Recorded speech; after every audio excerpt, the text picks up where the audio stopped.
भगवान श्री कृष्ण ने भी कहा, भगवान श्री कृष्ण ने भी कहा, कर्म करो, फल की इच्छा मत करो। जानिए इसकी कहानी। एक राजा था जो अपनी प्रजा का बहुत ख्याल रखता था। वो अपनी प्रजा के बीच जाता और उनकी समस्याओं को सुनता था।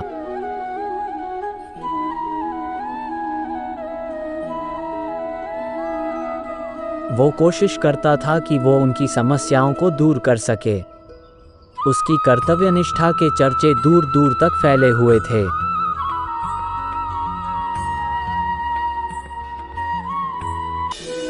एक बार राजा अपने राज्य में भ्रमण करने के लिए निकले हुए थे। तब उनके कुर्ते का एक बटन टूट गया।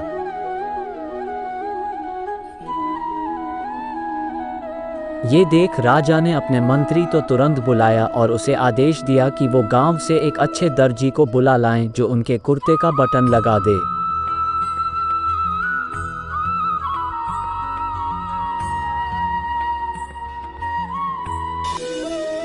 ये सुन मंत्री ने गांव में दर्जी की खोज शुरू कर दी। संयोग से उन्हें एक दर्जी भी मिल गया। गांव में उसकी एक छोटी सी दुकान थी। उस दर्जी को जल्दी ही राजा के पास लाया गया। उस दर्जी से राजा ने कहा कि क्या वो उसके कुर्ते के बटन सिल सकता है। दर्जी ने कहा कि यह तो बड़ा ही आसान काम है। दर्जी ने अपने थैले से धागा निकाला और कुर्ते का बटन लगा दिया। राजा बेहद खुश हुआ और उससे पूछा कि वो उन्हें कितने पैसे दे। इस पर दर्जी ने कहा कि इतने से काम के लिए वो पैसे नहीं ले सकता है। इस पर राजा ने कहा कि वो इसकी कीमत जरूर देंगे। दर्जी ने सोचा,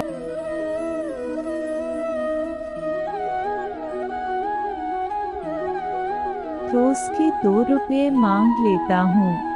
फिर दर्जी ने सोचा कि कहीं राजा यह न सोचे कि इतने से काम के 2 रुपये तो गांव वालों से कितना पैसा लेता होगा। यह सब सोच समझकर दर्जी ने कहा कि वो अपनी इच्छा से जो भी देंगे वो ले लेगा।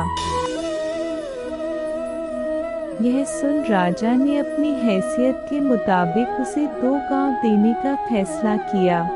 राजा ने कहा कि कहीं समाज में उसका रुतबा छोटा न हो जाए, इसलिए उसने यह आदेश दिया। दर्जी ने मन में सोचा कि कहाँ तो वो 2 रुपये मांग रहा था और कहाँ वो 2 गांव का मालिक बन गया।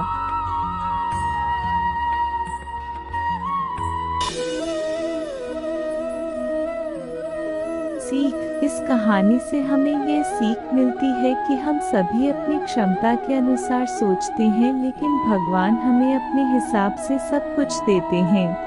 हम छोटा मांगते हैं और कई बार भगवान हमें उनके देने की क्षमता के आधार पर कुछ अच्छा और बड़ा दे देते हैं। इसलिए गीता में श्री कृष्ण ने भी कहा कि कर्म करो, फल की इच्छा मत करो, और यही इस कहानी का सार भी है।